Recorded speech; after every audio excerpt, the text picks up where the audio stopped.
Shalom Israel, we're almost at the end. In this video, we are going to explore the overspreading of abominations. And as usual, let's understand what is meant by overspreading and abominations. We're going to start with abominations first. The Hebrew word for abominations is shukot, and it appears to carry with it the following meanings. Abominable idols, abominations, which really doesn't say much until you get to the part where it talks about detestable idols, detestable things, filth. So abominations are disgusting, filthy, detestable things that make your stomach turn. Then we have overspreading. The Hebrew word for overspreading appears to point to kanaf. When I assess what this word means, it gives the impression it's talking about a segment, right? Kanaf. It's defined as a bird, meaning a wing of a bird. So I'm not going to address all the examples, but I'll just point out a few highlights. That it looks like it's dealing with like a corner or an edge or an end or a fold or a wing or a wingspan or a skirt.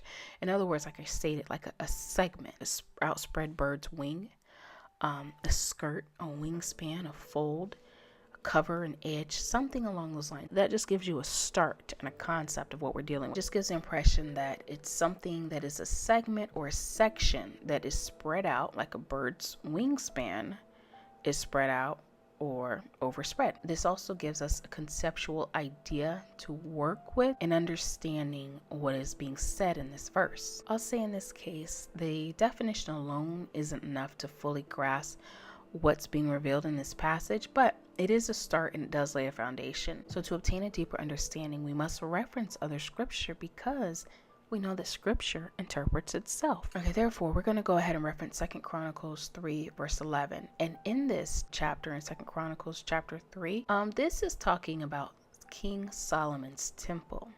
And in King Solomon's temple, verse 11 says, "And the wings of the cherubim were 20 cubits long. One wing of the one cherub was 5 cubits, reaching to the wall of the house, and the other wing was likewise 5 cubits each to the wing of the other cherub." So in other words, the wings were touching. So you have 2 cherubs with 2 wings each, and those wings were touching. And it appears that each wing was 5 cubits long. So, sometimes when we read these passages, if we don't understand the meanings of the words, we have a tendency to just skip over it and therefore losing the interpretation and understanding of what it is we're reading. So we're not going to skip over what the cubit is because that's a measurement that, I don't hear too much nowadays. But first, we need to understand what a cubit is. A cubit appears to be a foot and a half. So whenever you hear cubit, you want to convert that to a foot and a half. Second, we should know what a cherub and cherubim are. A cherub is basically an angel, and cherubim are angels. Or basically, they're these angelic beings.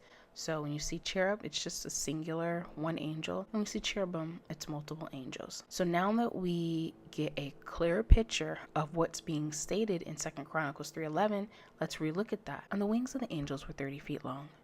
One wing of the one angel was 7.5 feet, reaching to the wall of the house, and the other wing was likewise 7.5 feet, reaching to the wing of the other angel. Now, in 2 Chronicles chapter 3, verse 11, we see the wings of the cherubim in King Solomon's temple. And so when you see the word house, what it's talking about is the temple. Solomon's temple had 2 angels that had a wingspan that spread out about 7.5 feet each.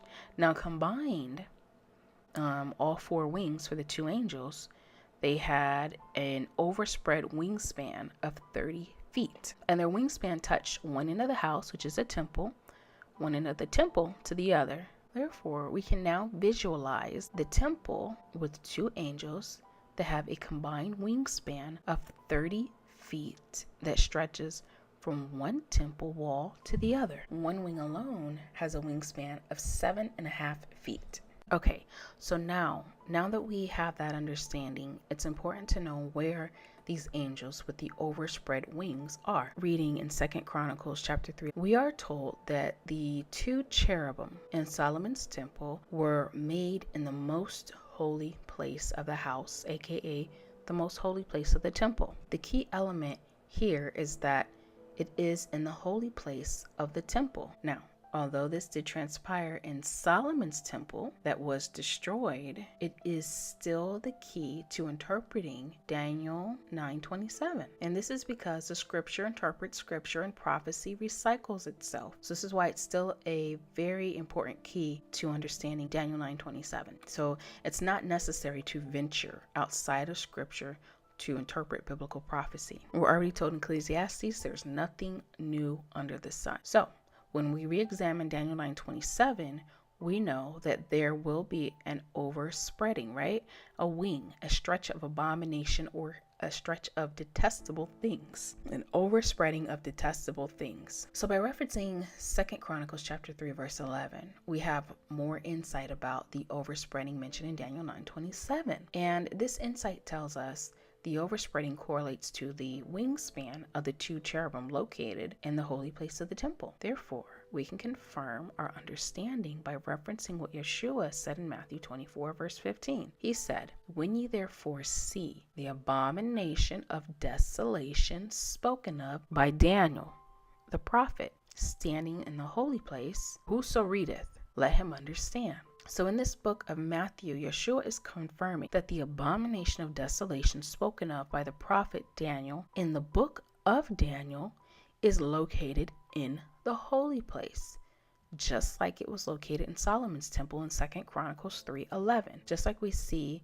the cherubim, right? The overspread wings located in the holy place. This is why it says, let the reader understand. You must read other passages of scripture to properly interpret the prophecy of Daniel. So when we continue in the verse, we see, and for the overspreading of abominations, he shall make it desolate. Now let's move on to understanding he. Now, we've established from all the previous verses that he is Yeshua, but we're going to make sure we affirm it everywhere to make sure everything lines up.